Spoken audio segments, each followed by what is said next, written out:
गर्भिणी के गर्भगत शिशु को तुष्ट पुष्ट करने का एक ही साधन है, गर्भिणी को सुख प्रदान किया जाए, उसको रस्य स्निग्ध सात्विक पवित्र आहार दिया जाए, पौष्टिक आहार दिया जाए, वो गर्भगत शिशु पुष्ट हो जाएगा। ऐसे ही भक्तों की सेवा से भगवान की तृप्ति होती है। महाराज जी, पुराणों में लिखा है, लक्ष्मी जी ने पूछा कि भगवान मंदिरों में आपको लोग भोग लगाते हैं, आप खाते हो कि नहीं? तो भगवान ने कहा, चक्षुषा गृह्णामि पद्मजे, हे पद्मजे, हे कमलोद्भवा लक्ष्मी, मैं अपने नेत्रों से उस पदार्थ को ग्रहण कर लेता हूँ। खाते ही नहीं? बोले हाँ खाते हैं। कैसे खाते हैं? तो भगवान कह रहे, रसम वैष्णव जिह्वया,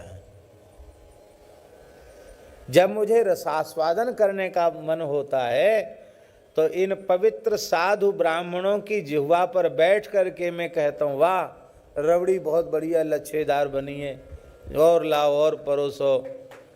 और महाराज मथुरा वाली खीर, क्या कहना, हमने तो 2-3 बार पाई, 2 बार कम से कम पाने का स्मरण है हमको। पूरी धरती पर ऐसी खीर नहीं होती होगी जैसे मथुरा के पूज्य चतुर्वेदी ब्राह्मण जैसी खीर पाते हैं। यहाँ 52 रुपये हमने पाई, उसमें शक्कर नहीं पड़ती है खीर में, पत्थर पर परोसी जाने वाली खीर, अधौटा दूध की बढ़िया घुटेमा खीर, और ऊपर से घी और बूरा दिया जाता है, एकदम आड़े हाथ घी और आड़े हाथ बूरा, वो है खीर।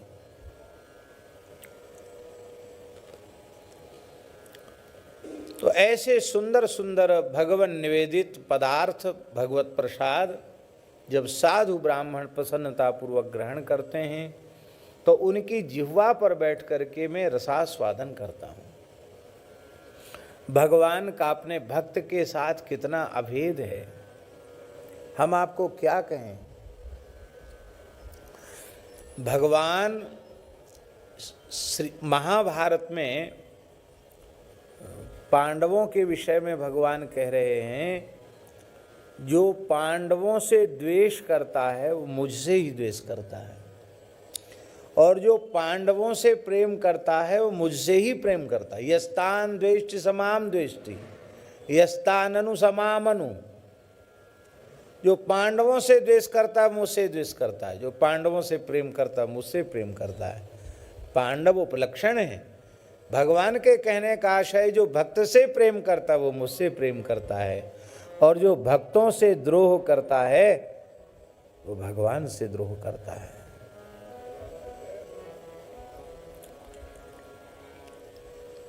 बड़े से बड़े समर्थ पुरुषों को भी भक्त के तिरस्कार का परिणाम भोगना पड़ता है। हम उन महापुरुष का नाम नहीं ले रहे हैं क्योंकि वे भी बड़े दिव्य महापुरुष ही थे, मंदिर में पुजारी थे, और एक महात्मा बड़े प्रेमी थे,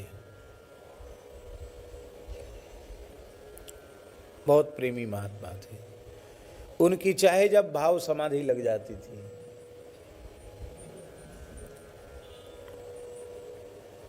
और ऐसे जो होते हैं वो बावरे जैसे ही होते हैं, पागल जैसे ही होते हैं। जोगी रोगी भक्त बावरे, बावरे जैसे ही थे। तो कोई ऐसी भाव की विचित्र दशा आ गई, को ठाकुर जी के मुख्य द्वार पर ही ऐसे खड़े हो गए। अब मंदिर से पुजारी को आना जाना सब कहा, तो वो तो भाव समाधि में, तो वो हिले डुले नहीं। तो वो जो प्रधान पुजारी थे उनको थोड़ा गुस्सा आ गया, तो उन्होंने चरण का प्रहार कर दिया।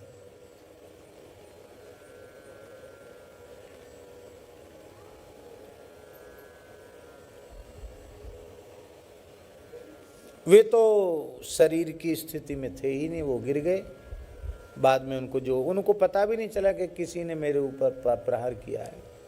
खैर उनको लोग उठा के ले गए, और बाद में जिन्होंने ऐसा किया था उनको भी मन में तो हुआ कि अरे भाई ऐसा इतना, बोले पहले कहा हटो हटो हटो, नहीं हटो तो गुस्सा आ गया, तो पैर चला दिया। सुन लिया? ध्यान से सुन रहे हो कि नहीं? अवधूत पागलों के वेश में भी कैसे महात्मा होते हैं, उनको भगवान के अतिरिक्त तो कोई नहीं जान सकता। किसी का भी तिरस्कार नहीं करना, अपने कष्ट सहकर भी किसी का तिरस्कार न हो, किसी के प्रति अपराध न बने, ये सावधानी रखनी चाहिए। उन महापुरुष का जीवन बड़ा पवित्र था और खूब नाम जप करते थे, खूब मंत्र जप करते थे और बहुत अच्छा जीवन था। हमारे ऊपर भी उनकी बड़ी कृपा थी, लेकिन उनको ब्रेन हेमरेज जैसा हुआ। होते हुए कहा कि पवित्र ब्राह्मण कुल में हमारा जन्म हुआ, बचपन में संस्कृत पढ़े और फिर रासलीला देखकर सब कुछ छोड़ के बाबाजी हो गए, और हमें ध्यान नहीं कि हमने कोई ऐसा काम किया हो जिससे हमको पीड़ा हो। लेकिन एक महात्मा को हमने क्रोध में आकर के लात चलाई थी, तो बोले ठाकुर रघुनाथ जी ने बड़ी कृपा की, वही अंग हमारा चला गया। इसलिए बड़े स्नेहपूर्वक उन्होंने कहा, पंडित जी कैसी भी स्थिति आ जाए, साधु ब्राह्मण इनके ऊपर क्रोध नहीं करना, इनके अपराध से बचना।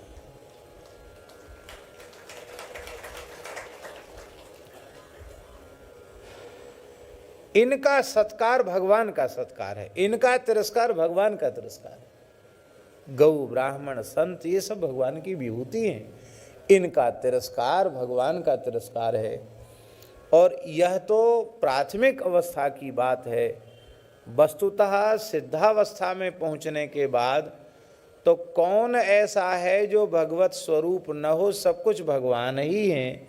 इसलिए किसी का भी तिरस्कार भगवान का तिरस्कार है। जिन पदार्थों के प्रति हमारी जड़ बुद्धि है शास्त्री जी, उसमें भी चैतन्य चिदघन परमात्मा समान रूप से परिव्याप्त है। इसलिए जड़ को भी जड़ मानकर अपमानित करना, वो भी परमात्मा का ही तिरस्कार है। हाँ, क्या कहना, बिना भगवान के कोई वस्तुतर है ही नहीं, सब में भगवान समान रूप से व्याप्त है। बोलो भक्तवत्सल भगवान की। इसलिए भगवान के भक्त का हर स्थिति में आदर करना। कैसे समझ में आवे कि भगवान का भक्त है? भक्त माने भाग, भक्त माने अंश, भक्त माने हिस्सा। ये प्रकृति और जीव, चेतन अचेतन दोनों ही भगवान के ही अंश हैं। इसलिए केवल यह अधमाधम ऐसा है जो भगवान की भक्ति से विमुख है, भक्ति से शून्य है। बाकी जितने प्राणी हैं सब भगवान के महान भक्त हैं, ऐसा मानकर सबका आदर करना ये ज़्यादा अच्छा है। उसका कारण ये है कि जिनमें भक्ति के संस्कार दिखाई पड़ रहे हैं, वैष्णवता के चिन्ह दिखाई पड़ रहे हैं, वे प्रकट भक्त हैं। कुछ ऐसे भी भक्त होते हैं जिनमें वैष्णवता के चिन्ह दिखते नहीं, पर वे महान भक्त होते हैं। तो ऐसे अंतर्निष्ठ भक्तों का तिरस्कार हो जाएगा। इसलिए अपने को अभक्त मानो, बाकी सबको भगवान का भक्त मानो। किसी अभक्त को भक्त मानकर हमने श्रद्धा की तो श्रद्धा का लाभ हमको मिल जाएगा। और हुआ कोई महान भक्त और हमने उसको भक्त नहीं माना, तो भक्त में अश्रद्धा करने के अपराध से हमारी अनुभूति भी विलुप्त हो सकती है। इसलिए नहीं है भक्त, पर हमने भक्त मान लिया तो हमको लाभ मिल गया। इतनी ऊंची बात है। पर हम तो अपने को ही सबसे बड़ा भक्त माने बैठे हैं।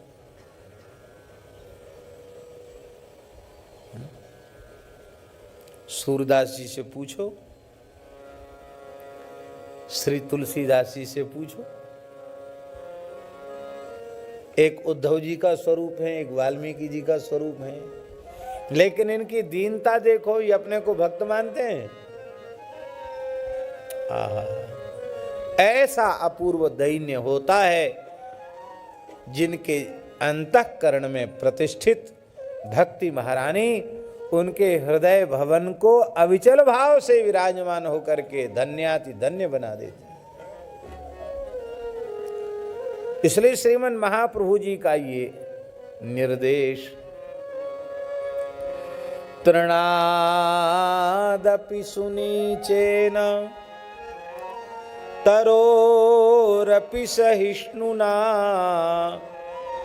अमानिना मानदेन कीर्तनीय सदा हरि।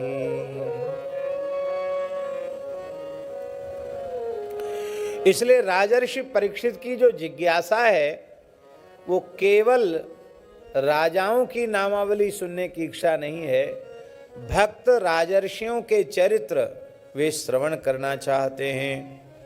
श्री सुखदेव जी महाराज ने कहा कि ये मनुवंश के संबंध में जो आपने प्रश्न किया है, न शक्यते विस्तरतो वक्तुम वर्ष शतैरपि, हम सैकड़ों वर्षों तक वर्णन करें तो भी इसको पूरा कहा नहीं जा सकता है। और ध्वनि ये है कि तुमने प्रश्न तो इतना बड़ा कर दिया और कहने का अवकाश है नहीं, तुम्हारे पास समय की भी न्यूनता है, समय तो पूरा होने वाला है, इसलिए संक्षेप में हम तुमको कहेंगे, ये आशय है कहने का।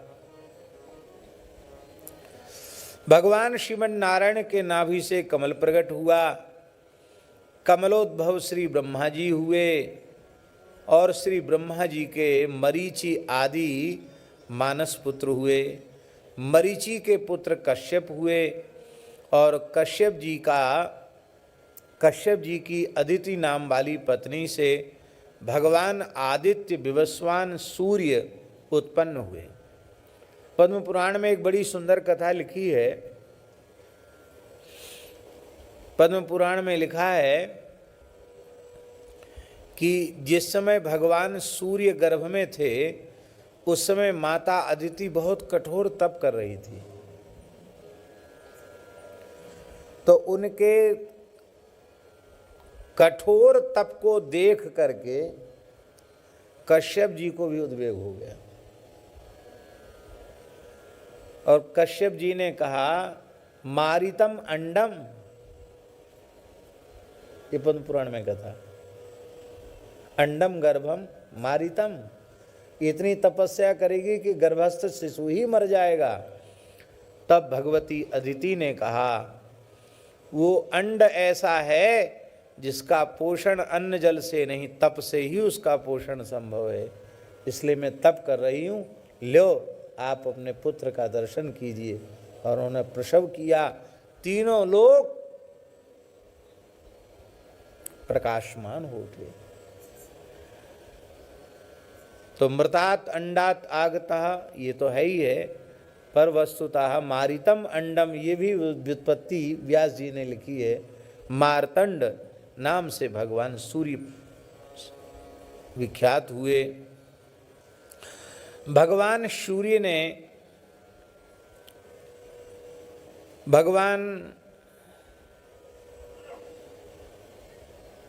सूर्य की संज्ञा नाम वाली पत्नी से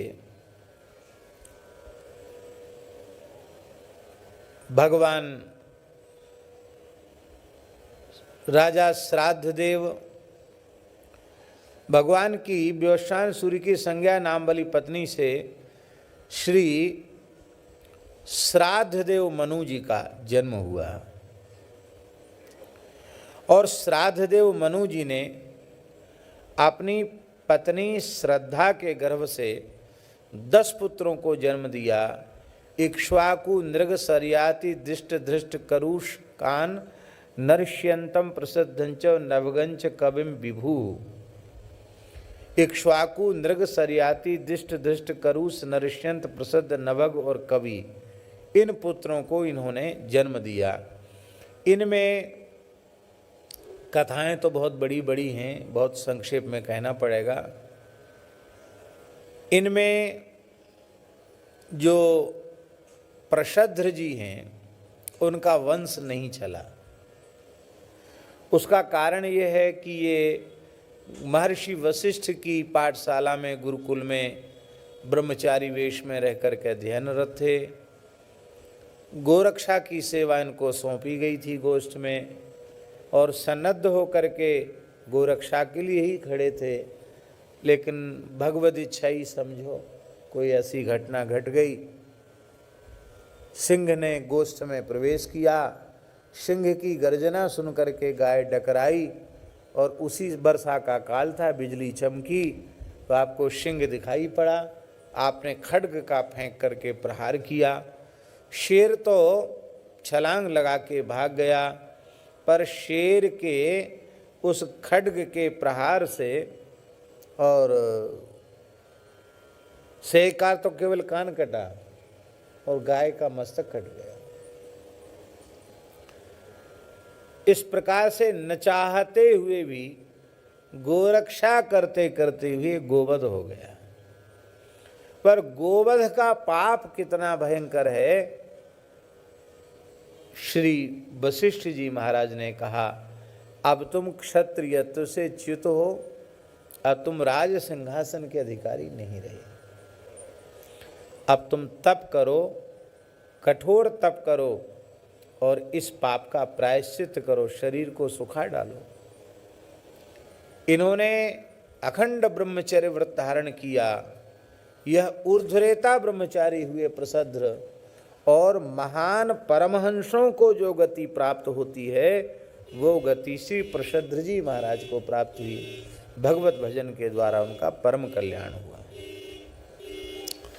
और इनमें जो कवि थे,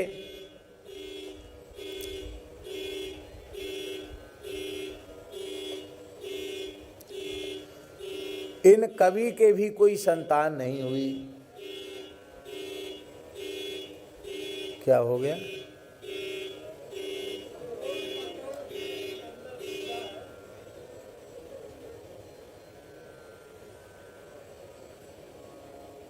महाराज जी कहते थे कि कवि जी ने मनु जी से कह दिया कि कवि माने होता है विवेक संपन्न। विवेकी को कवि कहते हैं, और विवेक यही है कि असत का त्याग कर दो, सत में प्रतिष्ठित हो जाओ, यही विवेक है। तो कवि जी ने कहा, पिताजी आपने हमारा नाम कवि रखा है, और कवि होता हुआ भी मैं भोगों में संसार में फंस जाऊं तो आपका नाम रखा हुआ व्यर्थ हो जाएगा। इसलिए आप मुझे अनुमति दीजिए, मैं भी आजन्म ब्रह्मचर्य व्रत पालन करके भजन ही करूँगा। तो कवि जी का भी वंश नहीं चला। इस तरह से और महाराज इक्ष्वाकु का वंश सबसे विस्तृत हुआ। इक्ष्वाकु के 100 पुत्र हुए, और इसी इक्ष्वाकु वंश में भगवान श्री राम का आविर्भाव हुआ। नृग का चरित्र तो आप सब जानते हैं। नृग भी बड़े धर्मनिष्ठ थे। यज्ञ कर्म में, दान धर्म में उनकी बड़ी निष्ठा थी। और ये नृग का भी प्रसंग आगे आता है। एक ब्राह्मण की गाय धोखे से दूसरे ब्राह्मण को दान कर देने से ब्राह्मण के अपराध से उनको गिरगिट की योनि में जाना पड़ा। जैसा दास ने निवेदन किया था,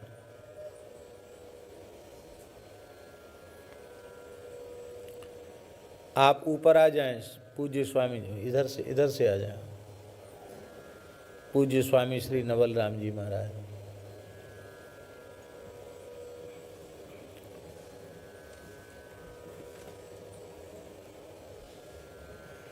प्रायश्चित्तानि चीर्णानि नारायण परांगमुखम। तुम इधर आ जाओ, प्रवीण जी इधर आ जाओ। न निस्पुनन्ति राजेंद्र सुरा कुंभ विवापगाः। आप चाहे जितनी तपस्या कर लो, यज्ञ कर लो, दान कर लो, और भी कोई सत्कर्म है उनका अनुष्ठान कर लो,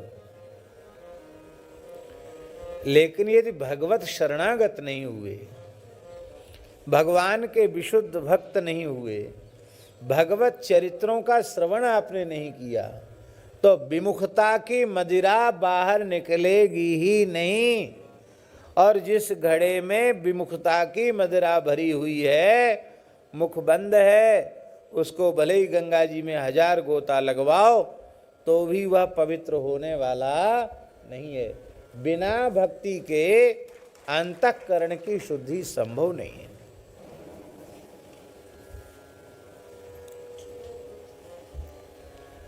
अब देखिए, नृग धर्मनिष्ठ हैं, इसमें किसी प्रकार का कोई संदेह नहीं है। ब्राह्मण्य हैं, इसमें भी किसी प्रकार का कोई संदेह नहीं है। पूर्ण शास्त्रीय जीवन है उनका, इसमें भी कोई संदेह नहीं है। बस एक कमी है, साधु संग नहीं है उनको, भागवतों का संग नहीं है।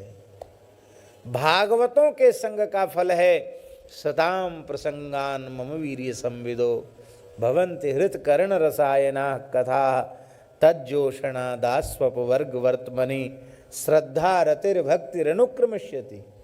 ये भागवतों के संग से ही प्राप्त होगा, ये नहीं है। ये न होने का परिणाम ये हुआ कि इतना दान करने के बाद भी गिरगिट बनना पड़ा। और महाराज जी, विचित्र बात है, भगवान श्री कृष्ण ने अतिशय अनुग्रह करके नृग का उद्धार किया,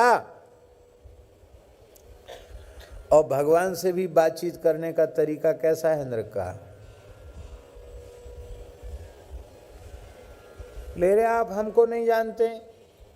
भगवान और भोरे बने गए, बोले हम क्या जाने महाराज, आप तो बड़े दिव्य पुरुष हो, आप ही अपना परिचय दीजिए, आप कौन हैं? अरे बता,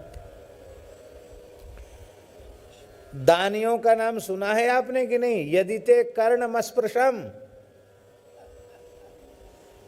तो दानियों की लिस्ट देखना, उसमें पहला नाम हमारा है। अच्छा, तो हमने तो लिस्ट ही नहीं पढ़ी, पहला दूसरा तो वो जाने जिसने लिस्ट देखी हो। आप ही बताओ कितना दान किया है आपने? तो इतना ही कह देता कि भगवान मुझे स्मृति में नहीं है कितनी संख्या है, जो कुछ किया आपकी कृपा से किया, ये कहता नहीं। बोले यावत्य सिकता भूमे यावत्यो दिवितारका यावत्यो वर्षधाराश्च तावतीम अददास्मगाः। वर्षा की जितनी बूंदें हैं, धरती के जितने रजकण हैं, आकाश में जितने तारे हैं, उतनी गायें हमने दान की। कोई कैलकुलेटर हो तो जोड़ के देख लो। गिरगिट क्यों बन गए? बन गए। हाँ, इसलिए भैया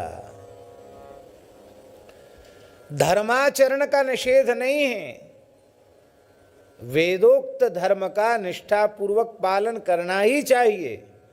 वर्णाश्रम धर्म को ज्यों का त्यों मानना चाहिए, ये आधारशिला है भागवत धर्म की।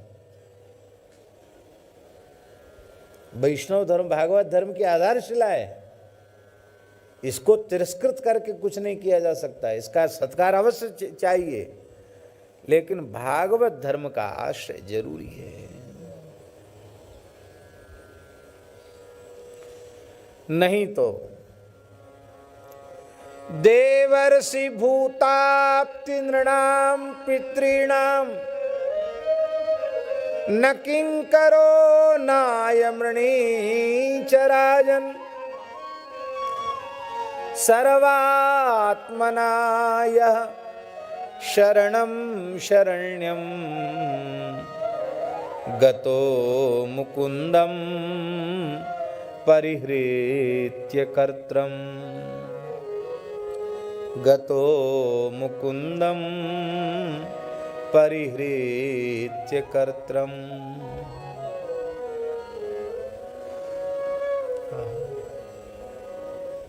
इसका आशय महाराज जी है कि समस्त प्रकार के ऋणों से मुक्ति पूर्ण रूपेण भगवत शरणागति से ही संभव है, केवल कर्म से संभव नहीं। इसलिए संत श्री मलुकदास जी ने कहा,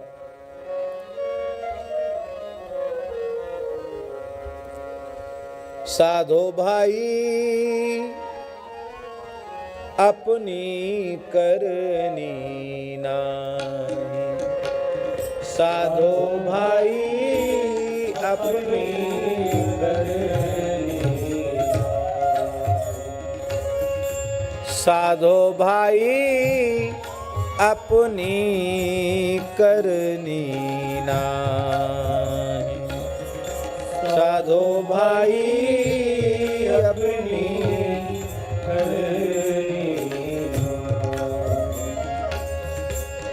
ये करनी का करें भरोसा, ये करनी का करें भरोसा, ये करनी का करें भरोसा,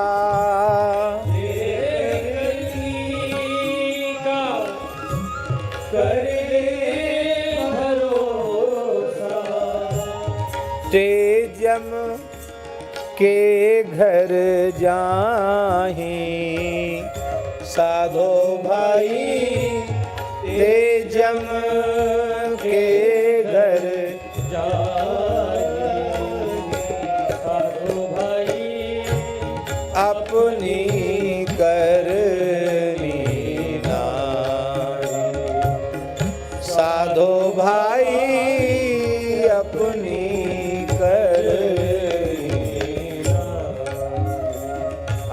ये करनी का करें भरोसा। भगवान का भरोसा नहीं है, कर्म का भरोसा है। मलुकदास जी कहते उनको जमराज के घर जाना पड़ेगा। अरे भाई माइक तो ठीक करो, क्या बात है।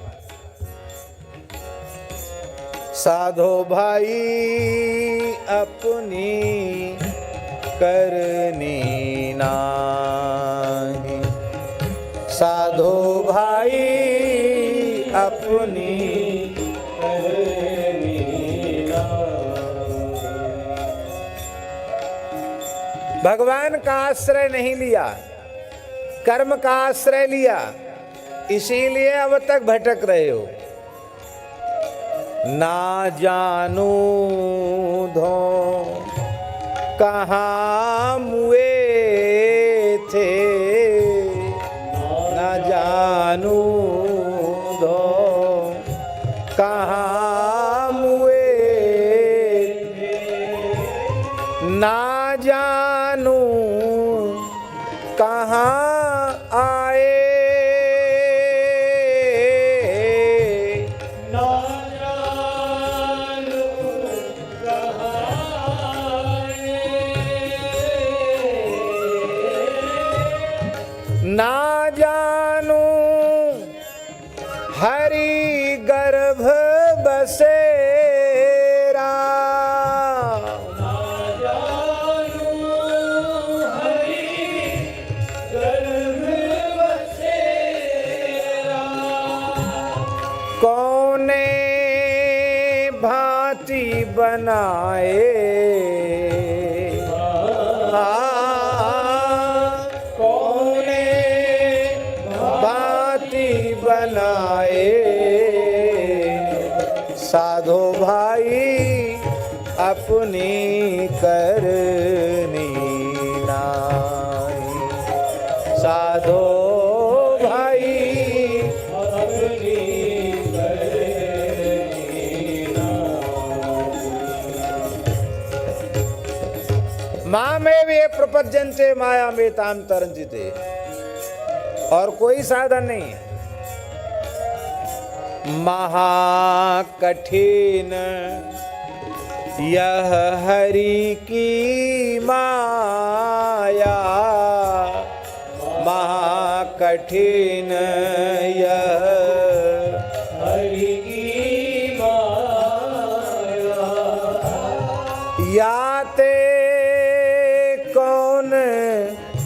बचावे,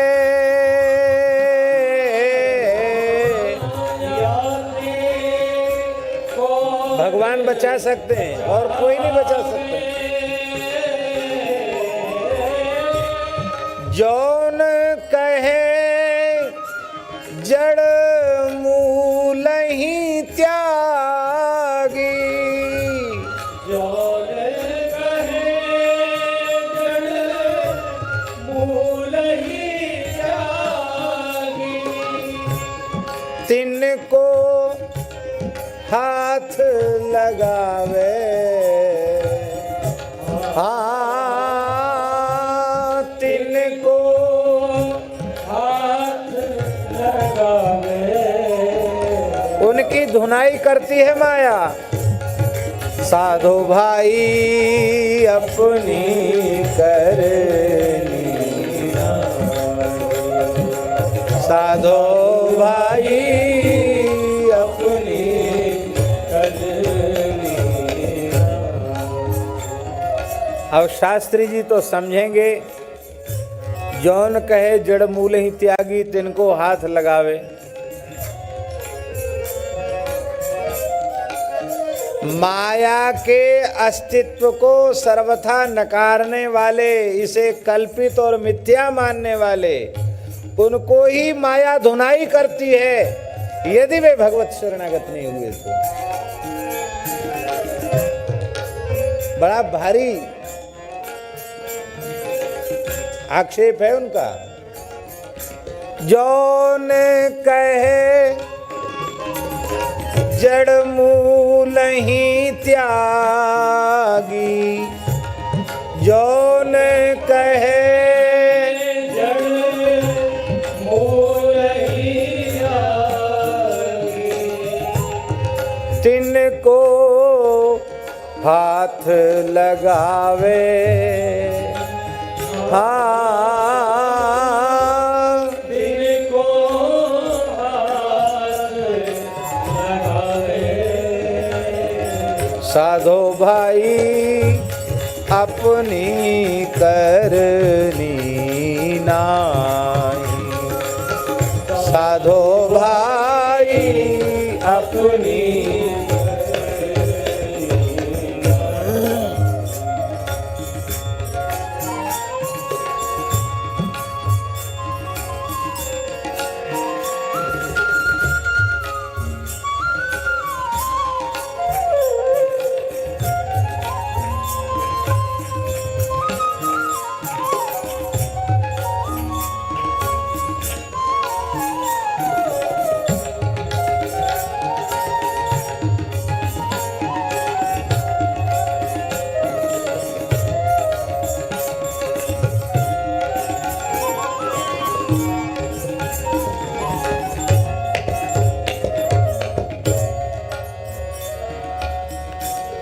यह संसार बड़ो भवसागर, यह संसार बड़ो भवसागर, प्रलय काल ते भारी,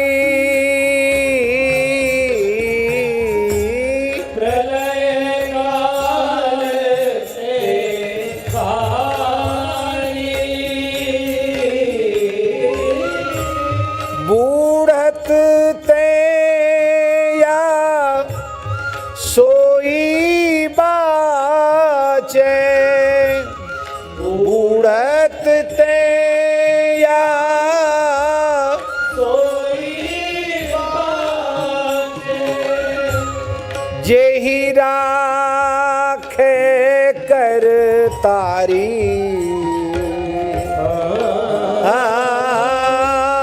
जेहि राखे कर तारी,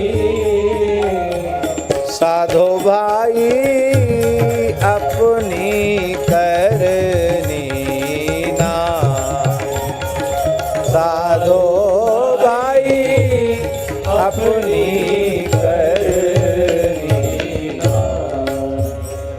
तेषामहं समुद्धरता मृत्यु संसार सागरात भवामि न चिरात पार्थ मय्यावेशित चेतसाम। और यदि ऐसा नहीं किया गया तो लक्ष्य गौदय अन्न खात थे,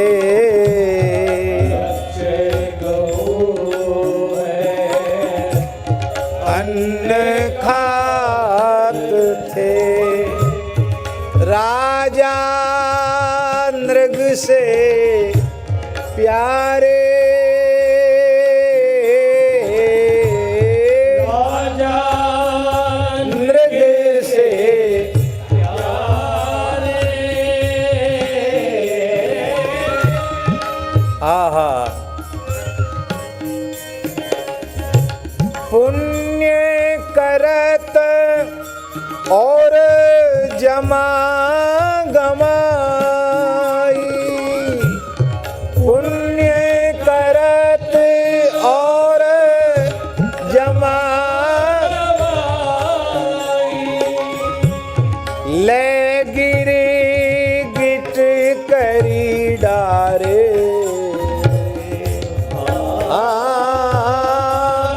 ले गिरे गिट करी डारे, साधो भाई अपनी करनी नाई, साधो भाई अपनी करनी नाई। गौतम नारी बड़ी पतिव्रता, गौतम नारी बड़ी पतिव्रता, बहुत कीन्हे दाना, बहुत कीने दाना, करनी करी बैकुंठ न पैठी, करनी करी वैकुंठ बैठी, काहे भई पशाणा,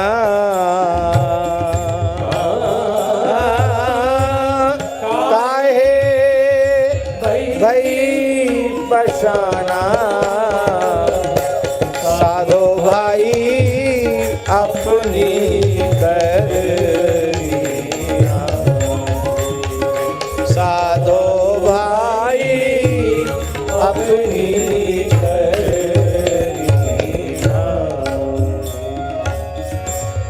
मारहु मान। क्या करें मलुकदास जी कहते, अब देखो हम जो कहते सो मानो, मान रहे तो हो जाओ,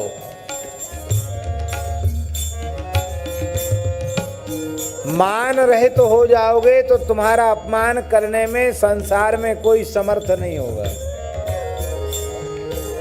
मान की इच्छा वाले कोई अपमान की अनुभूति होती है।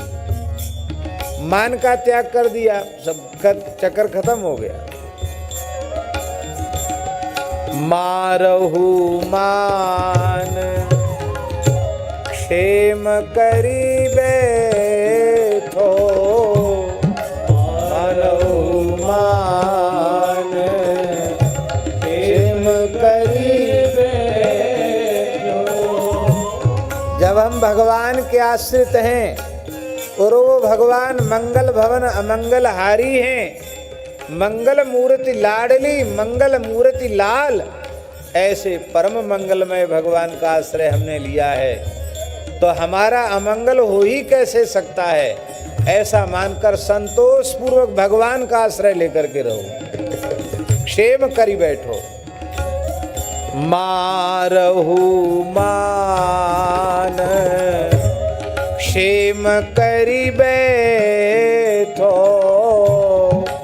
मारहु मान क्षेम करि बैठो, छाड़ो गर्व गुमाना,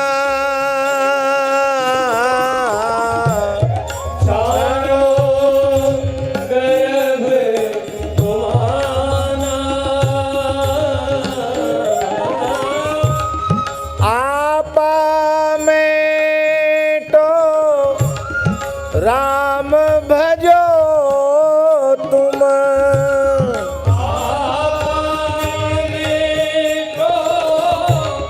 राम भजो तुम, कहत मलूक दीवाना,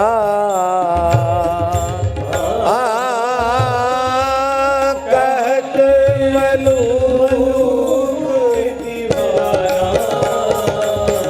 साधो भाई अपनी कर लीला, साधो भाई अपनी कर लीला, साधो भाई अपनी करनी नाही, साधो भाई अपनी करनी। मारहु मान छेम करि बैठो, छाड़ो गर्व गुमाना, आपा मेटो राम भजो तुम, कहत मलूक दीवाना। भगवान के नाम स्मरण में लग जाओ। हित करी हरि नाम ही लागिरे। क्या करें, लोभ बढ़ गया, इसलिए एक कहा था दूसरा जरूर कहेंगे। भजन की पद्धति, हित कर हरि नाम ही लागिरे, प्रेम पूर्वक नाम में लग जाओ। घरी घरी घरियाल पुकारे, का सोवे उठी जागिरे। ये घड़ी घड़ी घड़ियाल जो बच्ची ना, 5 आरती 7 आरती, मरुकदास जी कहते हो घड़ियाल यही कहती, जगो जगो भजन में लगो, भजन में लगो, यही बोल रही है घड़ियाल। घड़ी घड़ी घड़ियाल पुकारे, का सोवे उठी जागिरे।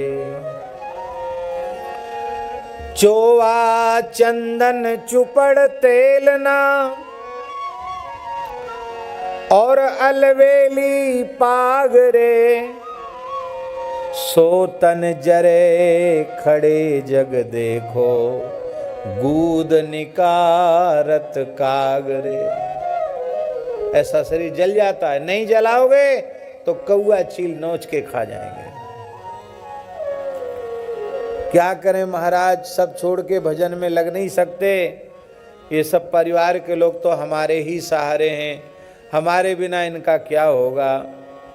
बोले माँ तो पिता परिवार सुता सुत, बंधु त्रिया रस त्याग रे।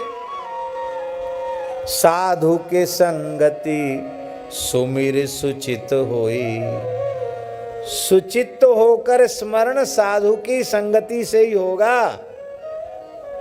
साधु की संगति सुमिर सुचित होई, जो सिर मोटे भाग रे। जिनका बहुत मोटा भाग्य होता है, उन्हीं को सत्पुरुषों का संग मिलता है, हरि भक्तों का संग मिलता है। नहीं महाराज, भक्तों का संग नहीं मिलता, सब कुछ मिल जाएगा। तो महाराज जी, बड़ी विलक्षण बात है, बड़ी सुंदर बात है कि नृग जैसे महान दानवीर का भी कल्याण नहीं हुआ। तब तक कल्याण नहीं हुआ जब तक भगवान के चरण का दर्शन नहीं हुआ। भगवान का चरण स्पर्श हुआ तभी ना कल्याण हुआ। ये है। और महाराज जी शरियाती वेदों के बड़े भारी विद्वान थे। इनकी कन्या का नाम सुकन्या था। सुकन्या ने एक बार च्यवन ऋषि के आश्रम में महाराज शरियाती पधारे। महर्षि च्यवन तप करते करते उनके ऊपर दीमकों का ढेर लग गया था, बामी बन गई थी। सखियों के साथ भ्रमण करते हुए सुकन्या ने कौतूहलवश एक छिद्र में से कुछ प्रकाश आ रहा था ज्योति का, तो कांटे चुभो दिए। वो उनके नेत्रों की आभा थी, नेत्रों की ज्योति थी। महर्षि च्यवन के नेत्र फूट गए महर्षि च्यवन के, और ऋषि का अपराध करने से और जितने राजा के परिकर के थे, राजा के सहित सबके मलमूत्र अवरुद्ध हो गए। अब तो महाराज मलमूत्र रुक जाए तो प्राण संकट में। तब समझ में आया कि महर्षि भृगुनंदन च्यवन का आश्रम है। च्यवन जी से प्रार्थना की। उन्होंने कहा कि राजन, तुम्हारी पुत्री ने हमको अंधा बना दिया, नेत्रहीन बना दिया, और नेत्रहीन व्यक्ति कुछ भी नहीं कर सकता है। उसको तो एक संभालने वाला चाहिए, हमको कौन संभालेगा। तब आपने अपनी पुत्री को ही विधिवत महर्षि को दान कर दिया। और देखिए महाराज जी सदाचार के पालन पर कितना जोर है। मेरी बहुत विनम्र प्रार्थना है, आप इसको अन्यथा न लें। नारी को केवल जिसके साथ पाणी ग्रहण हुआ है उस पति की ही परमेश्वर भाव से सेवा करनी चाहिए, शरीर की सेवा। और अन्य किसी भी पुरुष मात्र के शरीर की सेवा स्त्री को नहीं करनी चाहिए। समर्थ से समर्थ पुरुष होने पर भी।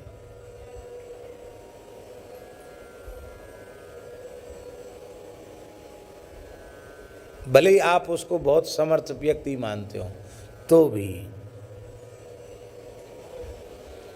जो अपनी प्राचीन ऋषियों की मर्यादा है उस मर्यादा का कभी अतिक्रमण नहीं करना चाहिए।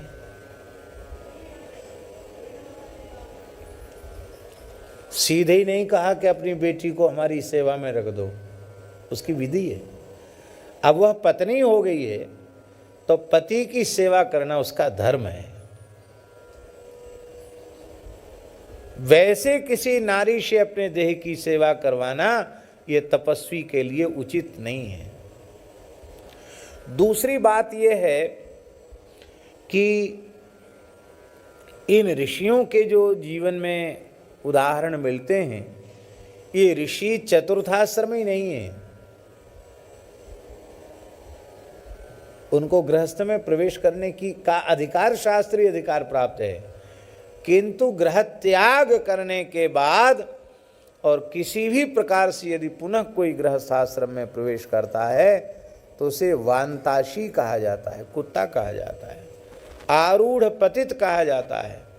इसलिए भगवत कृपा से यदि संत का वेश प्राप्त हो जाए, चतुर्थाश्रम की दीक्षा प्राप्त हो जाए, तो अत्यंत दीनतापूर्वक, नम्रतापूर्वक हरिगुरु संतों की सेवा करते हुए, गौ ब्राह्मण की सेवा करते हुए, निरंतर नाम जप करते हुए, सत्संग करते हुए जीवन को बचा करके, पवित्र बना करके रखना चाहिए।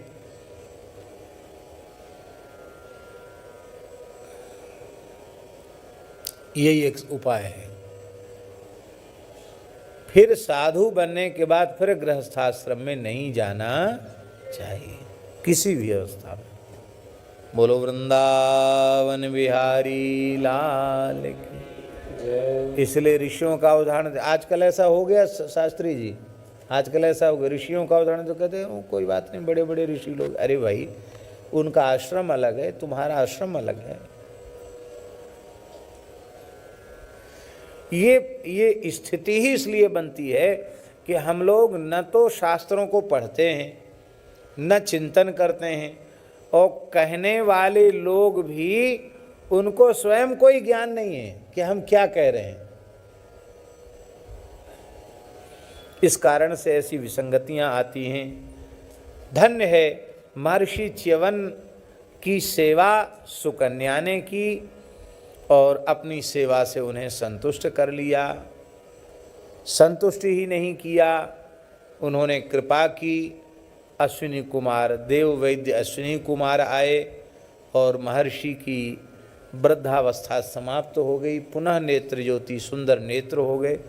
नेत्र की क्या चले महाराज, इतने सुंदर हो गए च्यवन जी कि शरियाती जब अपनी बेटी से मिलने आए, उन्होंने दिव्य महल में एक देवता के 25 वर्ष की सी आयु के एक युवा देवता जैसे कांति वाले एक पुरुष के साथ अपनी कन्या को बैठे देखा तो उनको बड़ी पीड़ा हुई।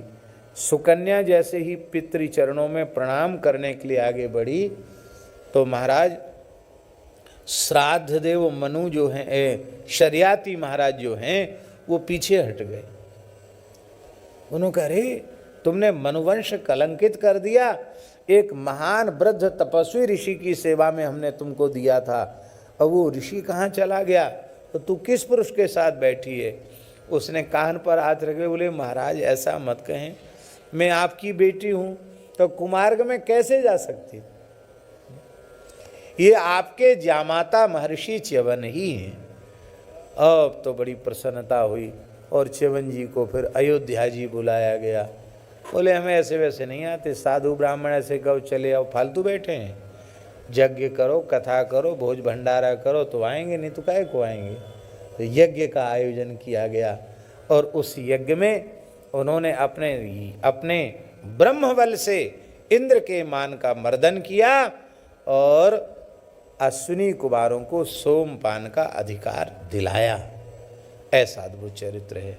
बोलो भक्तवत्सल भगवान की जय।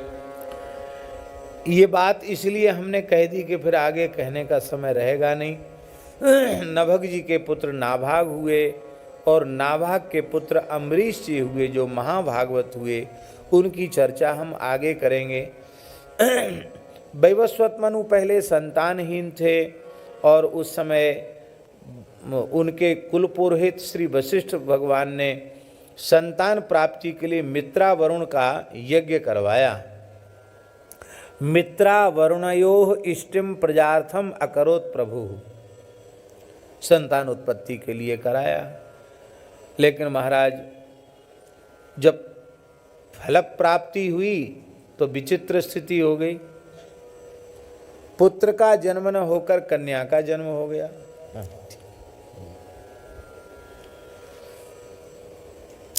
पुत्र का जन्म न होकर के कन्या का जन्म हो गया। श्री वृंदावन बिहारी लाल की जय। पुत्र का जन्म न होकर के कन्या का जन्म हो गया। तो कोई कन्या के जन्म से महाराज श्राद्ध देव मनु को अप्रसन्नता भई हो, ऐसी बात नहीं है। स्कंद पुराण का श्लोक है, लिखने योग्य श्लोक है। 10 पुत्र समा कन्या 10 कन्या समो तरुः। 10 पुत्रों के समान एक पुत्री होती है, एक बेटी होती है। 10 बेटों के समान एक बेटी होती है। लोग कहते हैं कि सनातन धर्म में स्त्रियों का आदर नहीं है। आप पढ़ते ही नहीं, आप सुनते ही नहीं।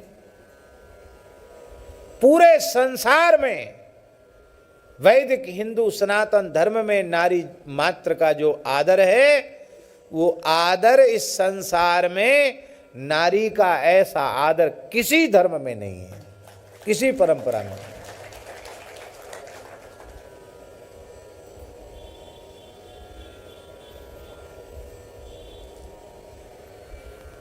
आज पूज्य बाराघाट वाले महंत जी बोल रहे थे,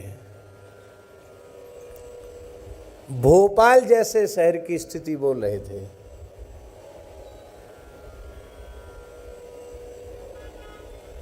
कि प्रतिदिन दो चार कन्याएं मुलेच्छों के साथ भागती हैं। प्रतिदिन की बात है।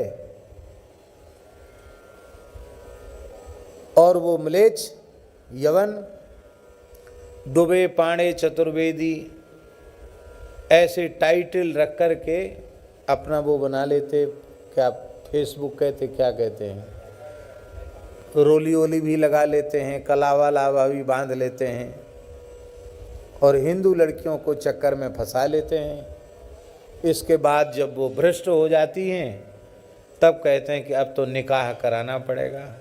फिर निकाह हो जाता है। निकाह के बाद पता चलता है कि 2-3 निकाह तो पहले से ही हो रखे हैं।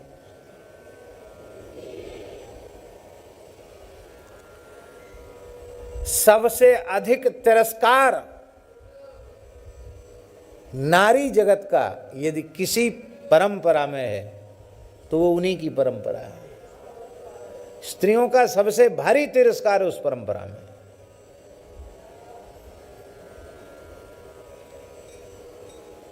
उसे केवल भोग्य वस्तु माना गया और कुछ नहीं माना गया उसको।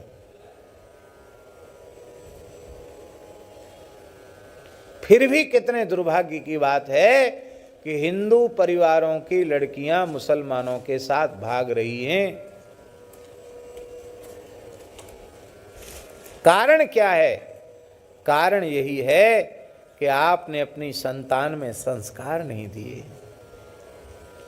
छोटे बच्चों को ब्रह्मचर्य की, सदाचार की शिक्षा देनी चाहिए और कन्याओं को बाल्यकाल से ही पातिव्रत धर्म की शिक्षा, सतीत्व की शिक्षा देनी चाहिए, सदाचार की शिक्षा देनी चाहिए।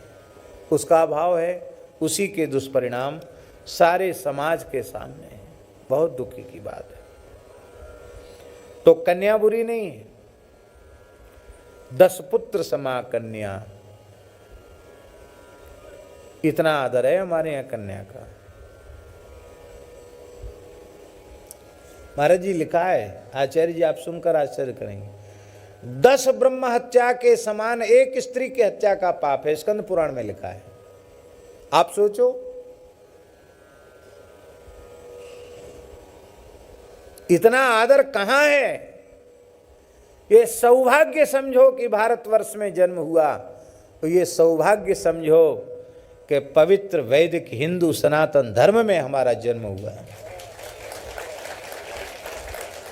दुनिया का कोई मत पंथ हिंदू वैदिक सनातन धर्म की बराबरी की तो चले क्या, उसके चरण की धूल का एक कण भी नहीं हो सकता।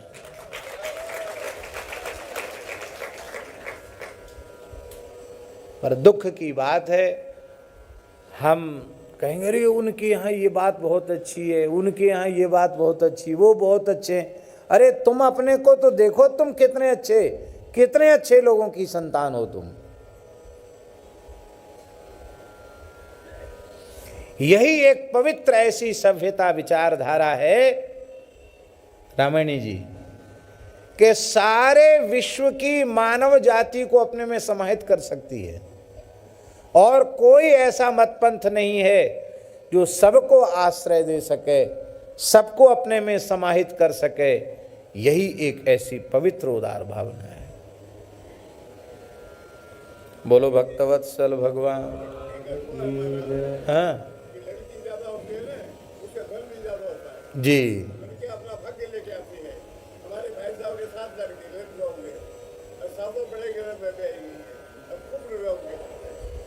कितनी अच्छी बात कह रहे हैं। ये कहते जिसकी लड़की ज़्यादा होती उसके जीवन में धर्म ज़्यादा होता है, हैं?